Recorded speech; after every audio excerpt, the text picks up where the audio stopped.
Welcome, friends, to Crazy Women Country, where women's voices matter. We bring you the greatest female voices in the music industry, from the artists, songwriters, and producers, to managers and executives, and all the women who make the music industry what it is today. Thank you for joining us.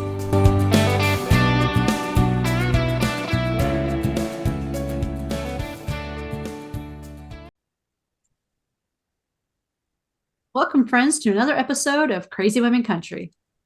I'm Donna.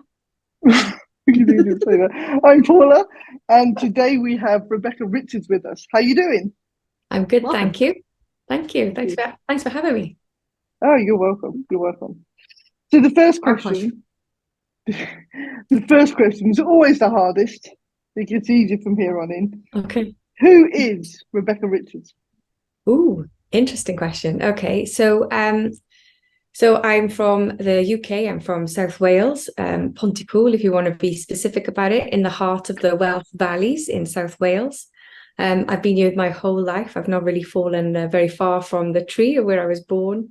I am a lady of a certain age who has decided to get into music a little bit later in life, really. I did it when I was younger, and then life happened and stuff. And so this has been a new adventure for me later on. And I've just really I've absolutely fallen in love with songwriting. I've fallen in love with music creation and just trying to get my music out there, really, and really enjoying the connections that brings to me. Awesome. Wonderful. And we're excited because you recently had your EP released, New Yesterdays. You want to tell us a little bit about that, what that process has been like for you? Yeah, so I've been releasing music for just about a year now. I think my first single came out in October 22. I got to think about which year we're in October 22. So that was my first single. And I've just been writing a ton of songs for over the last 2 years, and really wanted to get some of my music out there. So I've recorded 5 other tracks. So my original single is on the EP, that's called Unluckiest of Hearts. That's the first track on the EP. And then there are 5 other tracks that are on the EP as well, all written within the last sort of 18 months or so.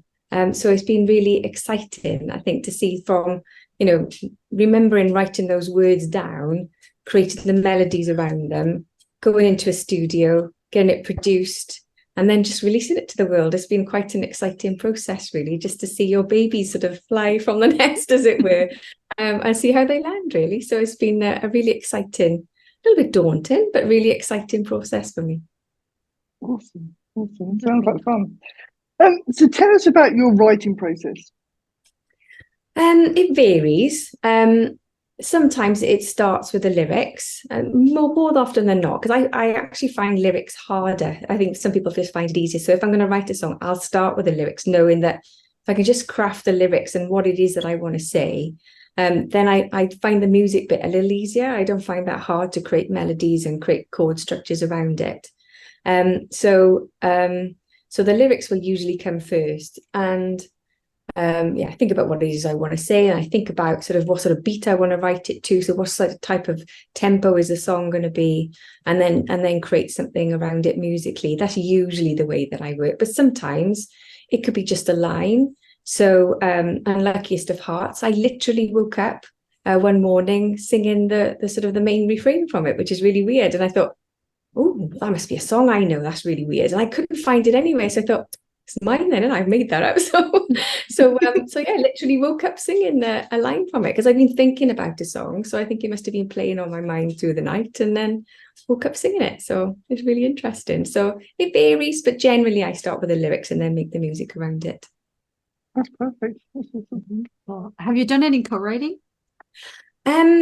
A little. It's not something I'm particularly good at. I don't know whether it's because I'm a control freak and I've got to oversee the whole process, but it's not something I've done extensively. Although, interestingly, this Friday I'm releasing another single, which is co-written with somebody else. And the way that worked was I wrote a piece of melody and I sort of sent it to some friends and said, what do you think about this? And then somebody wrote some lyrics back and said, here's some lyrics, what do you think? And then we've put it together. And so that's called Till oh gosh, I've forgotten. Till the Dawn, I think it is. So that's coming out Friday. So that's my first co-write where I wrote the music and someone else wrote the lyrics. So that's quite exciting and different for me.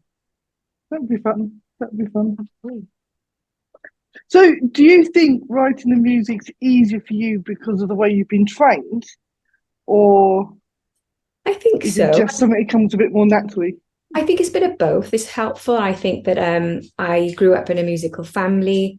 Music was around us all the time. My sister's 7 years older than me. So when I was sort of small, she was learning to play the piano.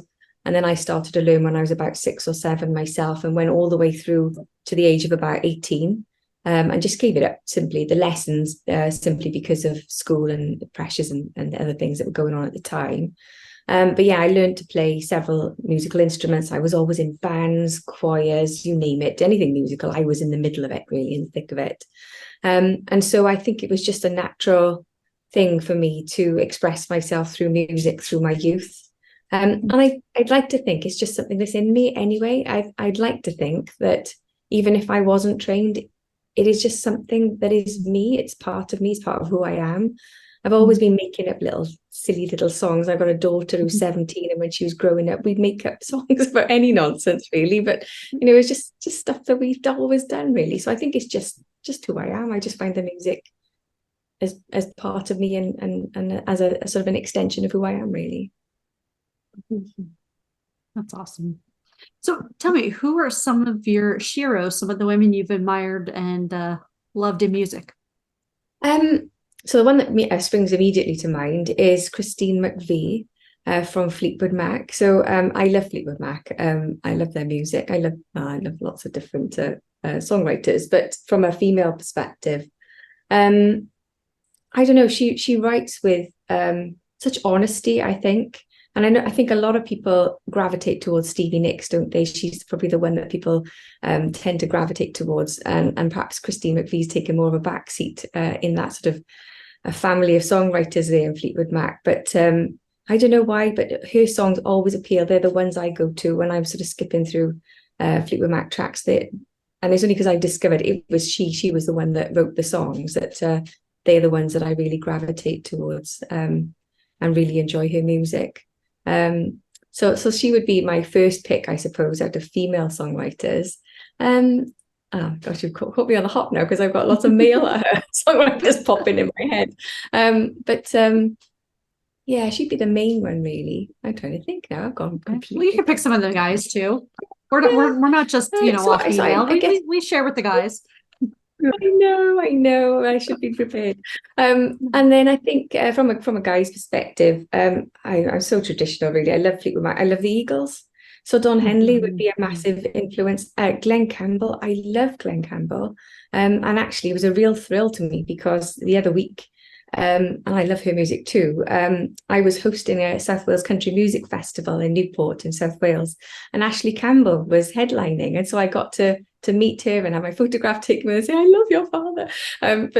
But yeah, I love Glen Campbell's songs. I think they're amazing. I know he didn't write all of them himself, but the songs that he wrote, his last album before he died, I thought was just amazing. So yeah, there's a lot of country influence, I suppose, in my background, I suppose, and the stuff that I grew up on was sort of those kinds of music, really. Okay. I wanted to ask you about the charity. I love it when you smile. Yeah. Because I think you've got a song. Yes. I've read this right. Uh-huh. That is obviously every time it's sold, it's raising money towards this charity. Can you tell us a little bit more about it? Yeah, lovely. Thank you for asking. So I've been sort of playing at venues across South Wales and came across a lovely family that tend to come to several gigs and open mics or wherever it is that I play my music. And I got to know them a bit and found out that they had this charity called the Matthew Walkin Make a Smile Foundation. It was named after their son, who sadly passed away from having cancer. But while he was treated for cancer in South Wales, his sort of thought was that, the doctors and nurses look after the body, but there's nobody looking after you as an individual, and and how do you keep your mind occupied when you're coming to terms with that awful illness, really.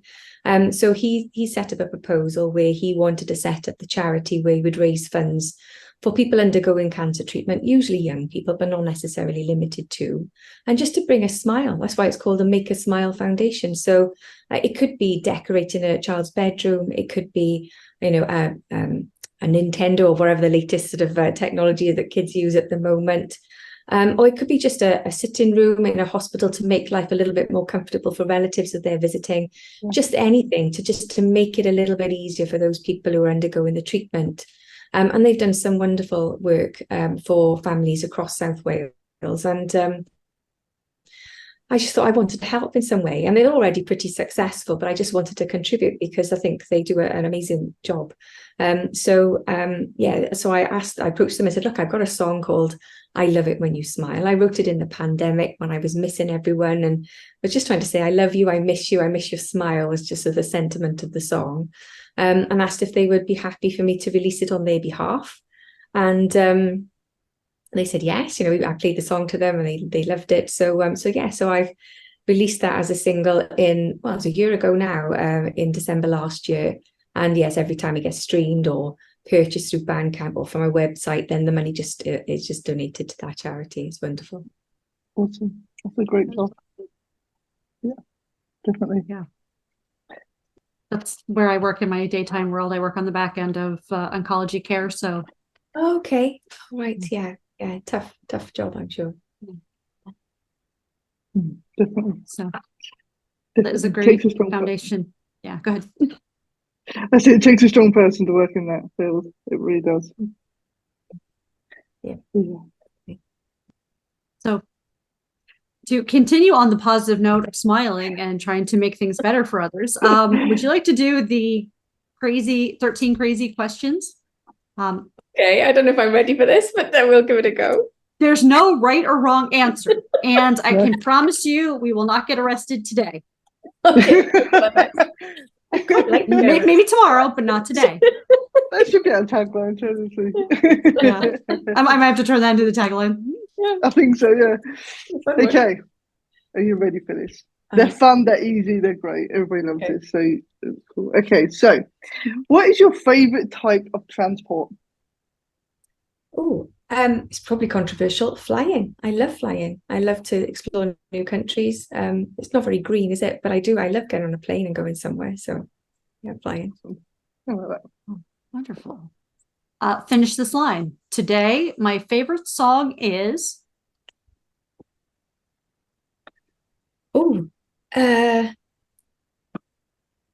Today my favorite song is Believe You Me by Blackberry Smoke. There you go. That's very cool. Very cool. Okay. If your life was a reality show, what would it be called? Wow. She Got There Eventually. That's a great name. You've been practicing, you can tell. That's a great name for it. No. Okay, so let's switch up the area. If you ever wrote a book, what genre would it be? Oh, I love a good psychological thriller. I love that, all that kind of thing. That's the sort of book that I would read. So you're gonna please don't ask me what the last book I read because I can't remember. But I think I didn't ask that.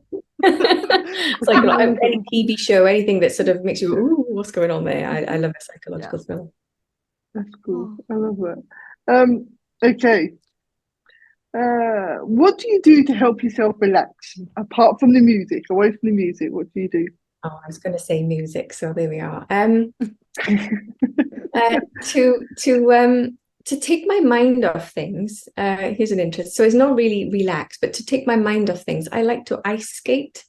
Because I at the age of 45, I started to learn to ice skate, as you do, and took some ice skating lessons. And I think it's because I'm so focused on not falling and killing myself that I can't think of anything else. So yeah, ice skating, interestingly, I found really quite mindful when I was going through a stressful time, and it really, really helped because for a whole hour I just couldn't think of anything else other than don't fall over. So yeah, skating.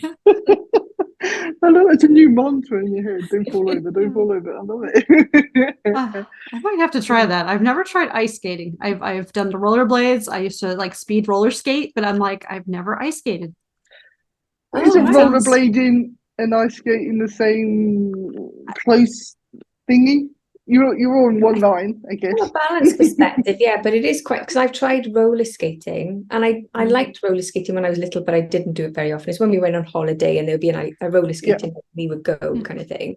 But ice skating has got a different feel to it, really. It is. I was shocked because I did that roller skating a couple of years ago, thinking I can ice skate, it'll be fine. And I was like, oh, I can't. It's really quite scary. So they do feel quite different. Oh, completely different world. I love that. Well, I'm glad that you try new things. So tell us something on your bucket list. Oh, wow. Well, travel is usually in there. So I would love to, because I said I like to get on a plane. So there's a couple of places I would love to go to. I would love to go to Machu Picchu. I would like to go to the Galapagos Islands. I'd like to go and see the Great Wall of China. So I think I'd just like to travel. That would be amazing for me to do if I ever got the opportunity to do so. That'd be awesome. That'd be awesome. Sorry, my phone just decided to lock on me. Yes, amazing places. Sorry, my phone just doesn't want to play with me tonight. It's locking up for some reason. Stupid thing. Okay, if you owned a bar, what would it be called? Oh, what a great question. I'm trying to think of something alliterative. But it'd probably have something rebel in it. Rowdy rebel, I don't know. Because my name's Rebecca, and I'm a little bit of a rebel, really, in relative terms. And I quite like that. So we're probably Rowdy Rebel or something like that. Rowdy Rebel, I love that. Great name. That's a great name. Oh. Tell us, do you have a game plan for zombie apocalypse? For what? Sorry. Zombie apocalypse, when the Walking Dead take over, supposedly. Yeah. Don't get eaten is the game plan, right? So what was my game plan? So it really irritates me when you see these films and people are being chased and they run down the middle of the road. Have you seen that? What's that about? Yes. Why? We run into the nearest house. You're like, but why? You're going to get stuck. Yeah. So don't do stupid things, I think. Just get out of there. Maybe we should write a horror movie because they just they make too many mistakes every time. They make the same mistakes over and over again. And you want to say, haven't you seen the movie about this? Don't run in the middle of the road. What are you doing? and don't trip over nothing either. That's a good one too. Like every time they trip, like there's nothing and they're tripping. I'm like, why are you tripping? Like, I mean, I know I trip over my own feet sometimes, but all the time, every time, I'm like, no, this can't happen all the time.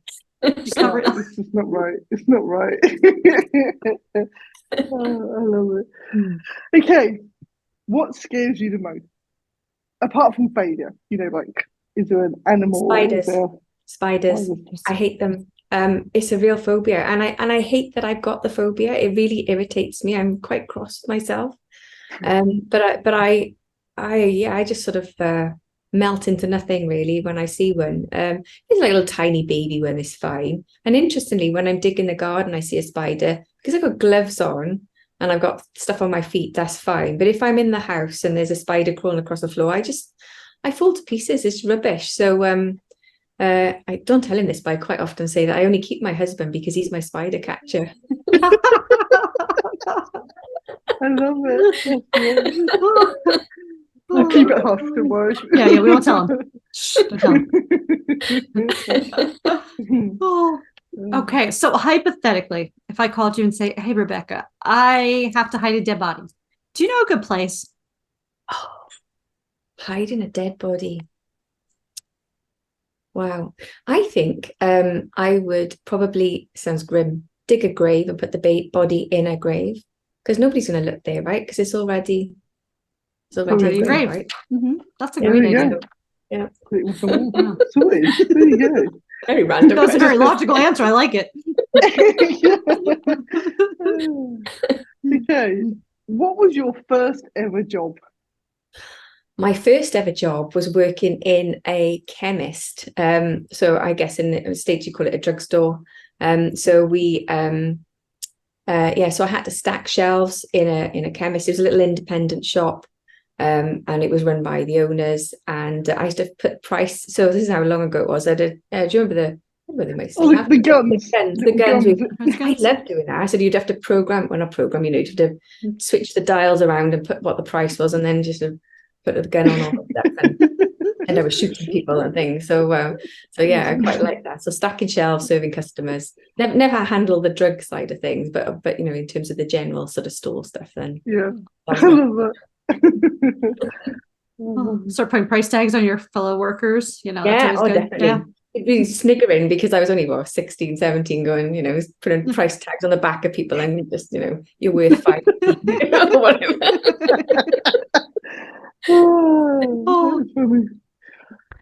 Tell us something you would never do. Oh. See, I say never say never. You never know, do you? So what would I never do? I'd like to think I'd never kill someone. But never say never. Not intentionally, anyway. Not intentionally, yeah. Yeah, and what would I do? Yeah, it would be fairly extreme. I do think you could try most things as long as it's within reason. I try to keep an open mind about things, but yeah, murdering someone would be pretty bad. So maybe that one. So never intentionally murdering someone. That's a good answer. I like that. Yeah, that's good. So if you murdered anyone, it wasn't intentionally done. Yeah, It's an accident. It's an It was an accident. accident. Yeah. They ran into the knife. I swear. I did. We're really morbid today. I'm sorry. And then I'd know where to hide the body, wouldn't I? Right. So yeah, there you go. See? It's all planned. It's all sorted. We're done. Okay. If you were an animal, what would you be? Oh. I think I'd like to be a bird. Just because of flying, maybe. Just like the look when they're gliding on the thermals, and it just looks amazing, doesn't it? And being able to see the world from that angle must be. I mean, they don't know what it's like to be us today, but I would, if I could be a bird for a day or something, that would be amazing. I think, yeah, a bird and That'd be awesome. see the world from above. Yeah, that would be cool. That would be absolutely. Any specific type of bird, or just? I was going to say hawk, only because they are kind of predators, right? But they survive, and so I don't really love the fact that they kill other animals. But yeah, that's something that can soar and get to great speed. So flying at speed, I think, would be a lot of fun. That would be cool. That would be awesome. So tell us, what does 2024 look like for you? New music, more writing? Definitely more writing. I've written loads more songs, and I'm itching to get back into the studio to record some. So 2024 for me on the cards is to release more music. I've been applying for different events and festivals, so I really hope that I get to fill the calendar up quite soon with different dates where I get to play live and share more of my music. And I'd probably like to do more collaboration as well. I really enjoyed the sort of joint venture that I did with John Davis for the single that's coming out on Friday. And I'm also, before I sort of started this little adventure over the last 18 months, 2 years or so, I was in a duo with a friend. We called ourselves Ruby Rebels, so hence the rebel because of my name. So we mainly did a lot of country covers. So it's like in harmony. So she plays guitar, I play the piano. And she's been through a really rough time, which is kind of where I've ended up doing some of the stuff on my own. And I'd really like to think that I could do some collaboration with her in the future as well, and just do more music with her as well. So, and I also randomly play with a swing band, which is quite a recent adventure. So, and that's sort of thing that we do around different places. So I think more and more of the same, if I'm more and more of more, if that makes sense. So I've come back to music later in life, and I'm absolutely loving the journey. I'm loving it. I hate the word journey, but I'm loving the process of rediscovering that I can play instruments, rediscovering that I can sing, and I just don't never ever want to stop again. So throw myself 100% into anything that comes my way, basically, is the plan. So keeping busy. Sounds good. That is awesome. especially, yeah, I mean, just enjoying, like, finding that, the new, like, and I hate to say this, finding something new again as you're older. I think you have a different appreciation than, when you're young and you're doing it. Sometimes, it's just, the different, and it's just something with age. It's not saying that young people don't appreciate it. It's just that difference in age that you really are like, wow, this is really awesome. And it really is a different sense of appreciation. Yeah, I think so. I think when you're young, you think well, I certainly did, thought I was invincible, thought life was endless, and I could do anything at any time, really. And I suppose life has told me that isn't necessarily the case, and you've got to grab those opportunities when they come, right? And just so I plan to say yes to everything within reason, and just go wherever it takes me, really, and just really enjoy the process.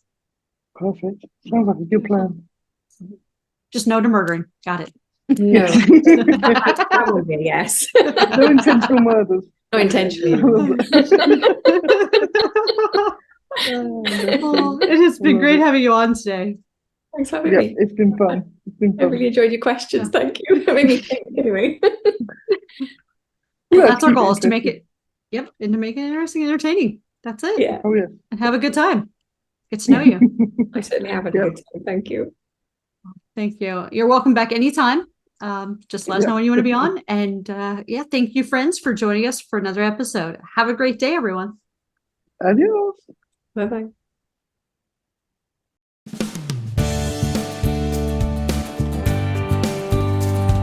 If you enjoyed today's episode of Crazy Women Country, don't forget to give us a thumbs up. Be sure to click the subscribe button for new interviews weekly. And thank you, friends, for joining us today on Crazy Women Country, where women's voices matter.